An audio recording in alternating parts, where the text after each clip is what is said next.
Hello everyone. देखो आज 26 जनवरी है और 26 जनवरी यानी कि रिपब्लिक डे या गणतंत्र दिवस। तो इस दिन हम संविधान हमारा बना था, लागू हुआ था, इसलिए मनाते हैं, आप सबको पता ही है। और मैं वीडियो बना रही हूँ आज घर के अंदर बैठ के, क्योंकि बाहर कोहरा है और जनवरी ख़त्म होते तक ये कोहरा ऐसा ही रहेगा।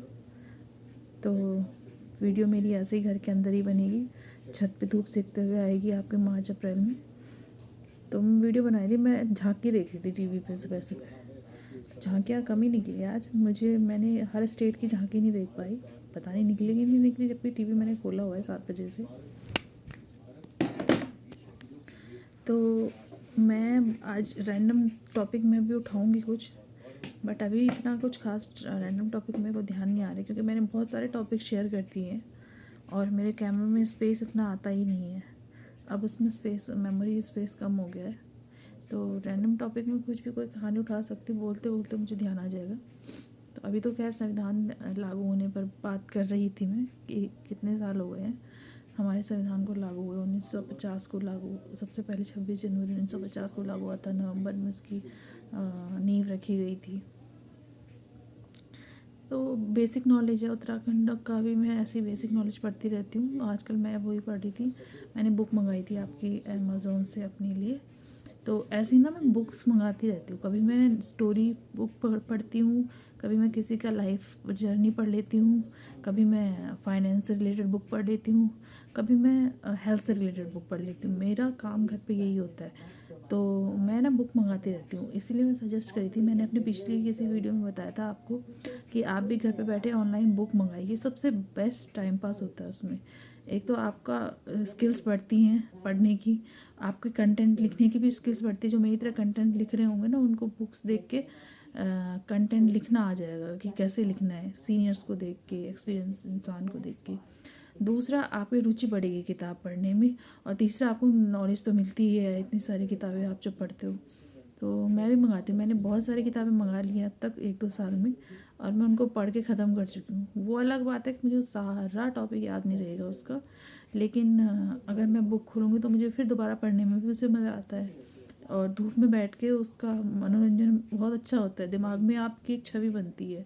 आप जब कोई भी बुक उठाते हो किसी भी टॉपिक की या किसी भी सब्जेक्ट की, तो आप इमेज बनाते हो दिमाग में, और वो इमेज आपके ब्रेन से हार्मोन्स रिलीज़ करती है, happy hormones, sad hormones, angry वाले। तो जितने भी हार्मोन्स आपके शरीर को जब चाहिए होते हैं, आप बुक्स का कीड़ा जो होता है ना, आप वो बन जाते हो। तो आप बुक से वो वर्ड्स ईट करते हो, खाते हो, और दवाई के रूप में खाते हो, और आपका उस तरह का ब्रेन पावर बढ़ती रहती है, बनती रहती है, और ब्रेन चार्ज होता रहता है। तो मैंने अभी कुछ दिन पहले, अभी तक तो मैंने वैसे मनोरंजन की किताबें मंगाई थी, मतलब कोई स्टोरी हो गई, किसी की जीवनी हो गई, या कोई पोइट्री की हो गई, ऐसे मंगाई थी। फाइनेंस की भी मंगाई थी मैंने एक बार, कैसे पढ़ूँगा, कैसे तुम इनकम कमा कर सकते हो घर पे बैठे बैठे, तो वो भी मंगाई थी। वो मैंने ज़्यादा नहीं पढ़ी, पर आजकल मैंने अपने ही स्टेट की, उत्तराखंड की सामान्य ज्ञान की बुक मंगा दी है, और वो ये है, इस तरह की दिखती है वो। तो उसमें मैं पढ़ रही हूँ, उसमें काफ़ी नई चीज़ें आ गई हैं अब, जो पहले, क्योंकि जनरल नॉलेज तो आपका हर साल अलग अलग चेंज होता रहता है ना, काफ़ी चीज़ें चेंज होती हैं। तो जैसे पॉलिटिक्स का चेंज हो जाता है, टीचिंग का भी कुछ चेंज हो जाता है, टीचिंग में भी काफ़ी चीज़ें होती हैं जो जनरल नॉलेज में आती हैं, उसके तरीके चेंज हो जाते हैं, क्वेश्चन चेंज हो जाते हैं।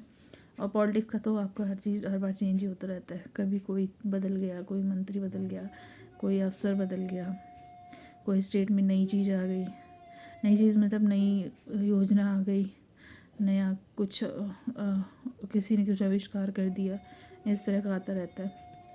तो मैंने काफ़ी नई चीज़ें पढ़ी है, और कुछ चीज़ें नई ऐड कर दी गई हूँ जो पुरानी ऐड नहीं करी थी। पुराने में टाइम में भी थी बट ऐड नहीं करी थी, वो जनरल नॉलेज में अब ऐड कर दी गई हैं। तो ऐसे काफ़ी चीज़ें हैं, तो मैं पढ़ती रहती हूँ। मैंने काफ़ी चीज़ें पढ़ी इसमें, जैसे जनसंख्या वनसंख्या के बारे में। अब पहले मैं कम पढ़ती थी, अब पढ़ती हूँ, तो अपने स्टेट का भी पता चल जाता है कितनी जनसंख्या है, कैसी है, हर ज़िले में कितनी है, हर स्टेट में भी कितनी है, वो भी पता चल जाता है गूगल से। तो मैं पढ़ती रहती हूँ जनरल नॉलेज की बातें, बट बुक मंगाने का एक अलग ही मज़ा होता है। बुक में पढ़ो और डिटेल में रहता है। गूगल में आपको सर्च करना पड़ता है हर साइट में, और कौन सी साइट सही बता रही है वो भी पक्का पता नहीं होता, क्योंकि गूगल में तो बहुत सारी साइट्स होती हैं और कौन सी वेरीफाइड है और कौन सी नहीं है वो अलग बात है। तो ऐसा ऐसा होता है। तो मैं उत्तराखंड की काफ़ी चीज़ें पढ़ी मैंने, जनसंख्या के बारे में पढ़ा, उसके खनिज पदार्थ क्या हैं वो पढ़े, उनका संस्कृति में क्या क्या नई चीज़ें इन्होंने ऐड करी हैं। अब पहले की तो थी जो हमको सब पता ही थी। डांस मतलब किस तरह का होता था, व्यवसाय कौन सा होता था, ये कल्चरल एक्ट उसमें आता है ना, खेती बाड़ी कौन सी होती थी। अब नया क्या कर रहे हैं वो भी देखा मैंने, ऐड किया हुआ। नई चीज़ें भी ला रहे हैं ना कल्चर में, और एजुकेशन में काफ़ी नई चीज़ें बदलाव हो रहा है, तो वो मैं देखती रहती हूँ। आप लोग भी ऐसे करिए, पढ़िए और टाइम पास करिए। मैं तो आपको इन्फॉर्म कर रही हूँ कि मैं तो ऐसे कर रही हूँ टाइम पास, और आपको भी सजेस्ट कर रही हूँ कि इस तरह का बहुत बढ़िया टाइम पास है। मेरे फ्रेंड्स जो देख रहे होंगे मुझे, अगर उनको लगता है कि मैं यहाँ पे बैठ के केवल एक क्या कहते हैं सिर्फ बातें ही कर रही हूँ, तो बातों की बात नहीं है, पढ़ाई भी करती हूँ। आज की वीडियो में इतना ही, 6 मिनट से ज़्यादा बनेगी नहीं क्योंकि स्पेस फिर इसका भर जाएगा, फिर वो अपने आप रुक जाएगी वीडियो। तो एंड करती हूँ वीडियो पे, तब तक के लिए take care, bye bye. Video देखते रहिए, लाइक शेयर कमेंट करते रहिए।